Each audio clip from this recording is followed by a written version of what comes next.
Nuove strumentazioni digitali per l'Istituto Oncologico Veneto, centro di eccellenza e di riferimento per tutto il nord-est e non solo. In 6 mesi di lavoro, dove prima c'erano ambulatori e uffici, ora per un costo complessivo di 4 milioni di euro, di cui 3 finanziati dalla Fondazione Cassa di Risparmio di Padova e Rovigo, si trovano i nuovi macchinari digitalizzati firmati Siemens. Apparecchiature che permettono di ottenere immagini ad alta definizione che poi possono essere archiviate sempre in maniera digitale a nome del paziente interessato. In questo modo le vecchie lastre potranno essere sostituite da un semplice CD che verrà consegnato ad ogni paziente. Inoltre, appena effettuato l'esame, sarà possibile al medico dettare al computer l'esito del controllo secondo un sistema di refertazione vocale. Sono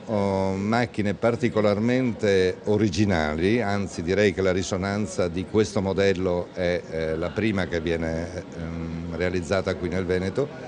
perché ha il gantry, il tunnel per intenderci, questo foro di entrata dove viene collocato il paziente, che è la più larga che c'è sul mercato, e questo riduce drasticamente anche la claustrofobia. Questo insieme a un'alta intensità di campo dà delle informazioni diagnostiche molto sofisticate e molto importanti,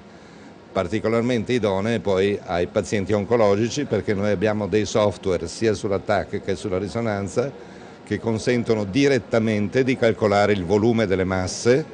e quindi di vederne l'evoluzione nel tempo durante la terapia. Imponente anche il lavoro di risistemazione del reparto di radiologia messo a nuovo, dove per esempio sono stati inseriti dei piccoli glu in plastica nei pavimenti per sgravarli di eccessivi carichi, così come sono state schermate e dotate di protezione anti-X le sale radiologiche. Nel nuovo reparto vi lavoreranno 23 persone, tra infermieri, tecnici e medici, che potranno curare fino a 200 pazienti al giorno, grazie anche alla rapidità degli esami. Noi abbiamo nella sanità padovana e veneta realizzato cose straordinarie che tutto il mondo studia, non ultimi gli Stati Uniti, che guarda caso hanno scelto fra i consulenti anche qualcuno, guarda caso, proprio del Veneto.